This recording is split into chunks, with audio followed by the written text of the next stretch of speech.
Okay, this is the last module on evolution. And the rest of the semester, we're basically going to see how these things have played out in the history of life to create all of the many different kinds of groups of life on Earth and some really amazing stuff.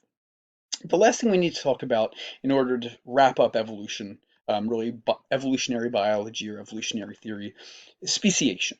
And so I'm going to kind of draw a picture here. So what we have done a lot this semester, I'll use blue, is basically we have a phylogeny. We've learned about how to name these species up here. We've learned phylogenetics to figure out how to figure out the relationships and map on when mutations create different traits that evolve over time that we can use to recognize and kind of classify these things.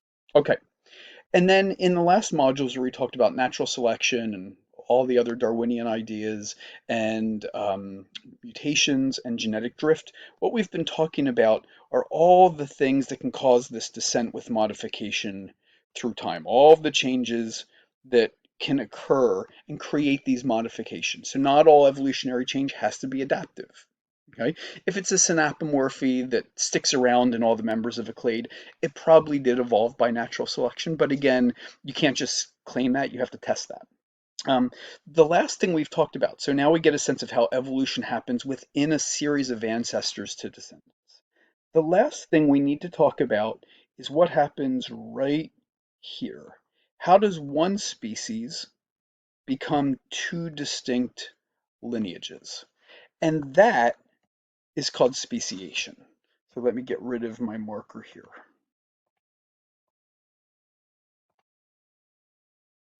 Okay, so let's talk about speciation. And if you remember your definition of a species, speciation turns out almost to be super boringly easy. And one thing I will say is when Darwin titles his book The Origin of Species, he really isn't talking about speciation. He's really talking about this idea of descent with modification um, that we were talking about here. How do species kind of evolve over time? He's not really talking about the origination of those, the speciation of them. And so if you remember your definition of a species, a group of organisms that are potentially able to reproduce viable offspring, and if you don't remember that definition, shame on you, that's a critical definition. Group of organisms that can reproduce with each other successfully and pass their genes on for many, many generations. Then the definition becomes really easy. Speciation occurs when members of one population that used to be able to reproduce with each other have some members that can no longer reproduce with each other. At that point, we have what's called reproductive isolation.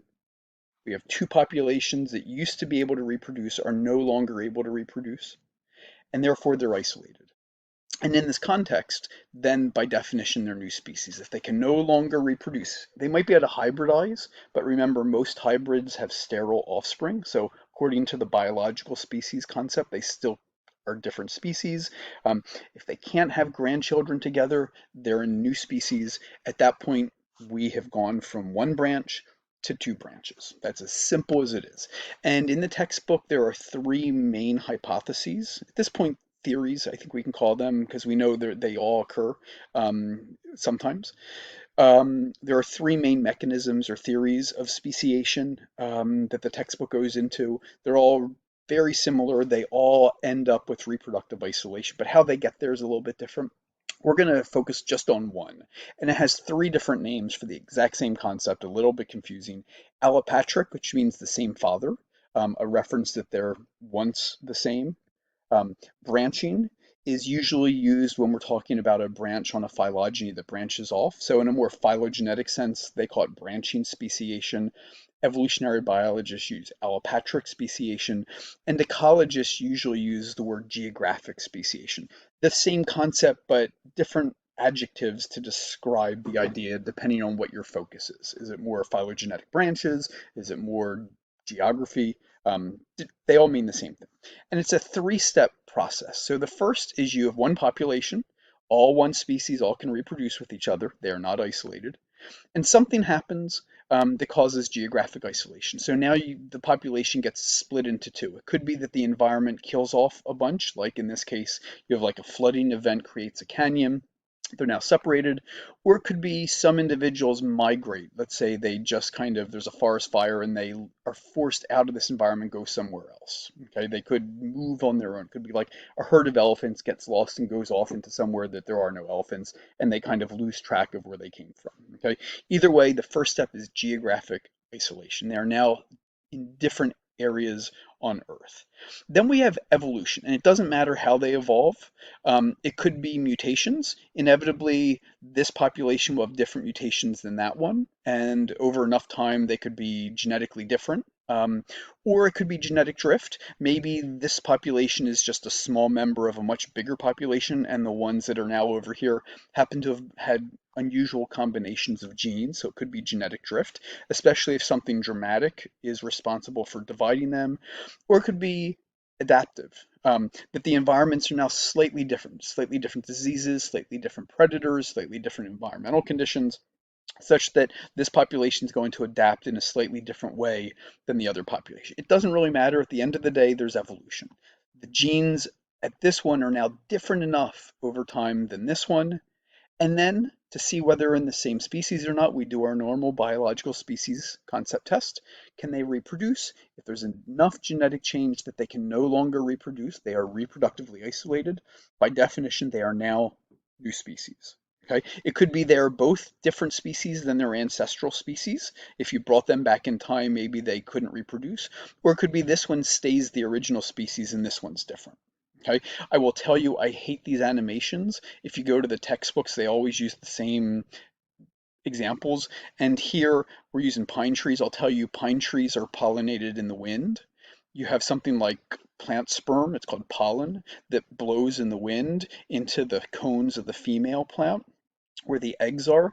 And so in this scenario, this is such a ridiculous scenario. You would never get speciation over a little kind of stream or a cliff because, well, it's like, does the wind blow? Yeah, the wind blows, so the pollen's going to get over. So they're not going to get reproductively isolated in this situation. I hate these examples in the textbooks, but again, the idea is the same.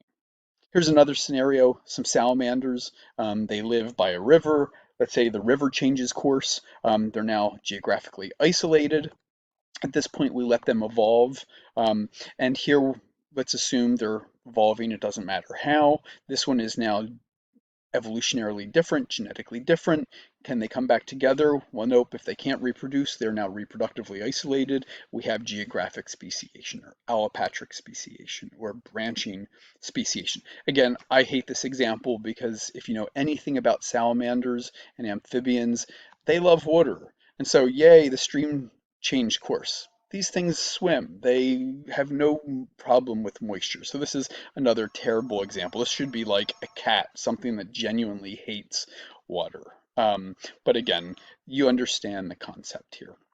This is as simple as it is, and we know that these things happen all the time. The other thing here, again, is look at this example. It's not like this red salamander wakes up one day, it's like, oh, I've hit my 10th birthday and now I'm going to turn green. Okay, again, these are the descendants of these ancestors. They are not the same salamanders. Okay, remember, organisms don't evolve, populations evolve when ancestors have descendant offspring. So again, if you take these pictures too literally, you'll think the wrong thing.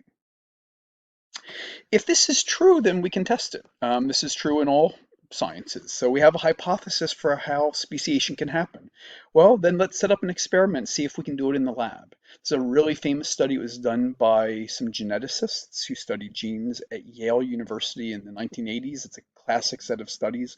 They're using fruit flies because, well, it's the classic model organism of genetics. If you're working in a lab with genetics, chances are somewhere you're using fruit flies. They're one of the first species we sequenced all of their DNA because they're the poster child of most of what we learned about genetics, especially in the 20th century, but still today, super commonly used all over the place. Let me ask you a question, and don't overthink it. What do you think fruit flies like to eat? If you said fruit, you're correct. If you didn't say fruit, you are not thinking. Get some coffee or tea or whatever you need to wake up. Fruit flies like fruit. And fruit is basically what's a form of sugar called fructose. So they like fruit sugars. That's the thing.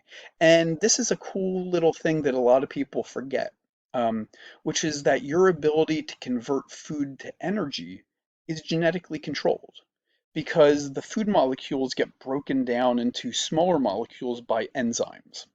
And enzymes are proteins, and proteins are made by RNA, which is made by DNA. And so if you have changes in DNA, it changes the proteins. And if the proteins are enzymes, well, it turns out that digestion is genetically controlled. It's why some people can digest milk and other people can't. And we think that's an adaptive thing. Many Asians, culturally or historically, lived in environments where milk wasn't consumed. Um, and so the ability to digest milk after you're weaned from birth, obviously that's an exception. Basically, those genes disappeared. But in North European communities where there wasn't a lot of protein available and milk was something that was used as a food source, they adapted to be able to digest milk. And so that's part of the reason a lot of people are lactose intolerant. It's a genetic thing in a lot of cases, that we think is adaptive. And just as a weird fact on that, is that actually humans are pretty much the only mammal on Earth that is able to digest milk after weaning, after kind of, breastfeeding.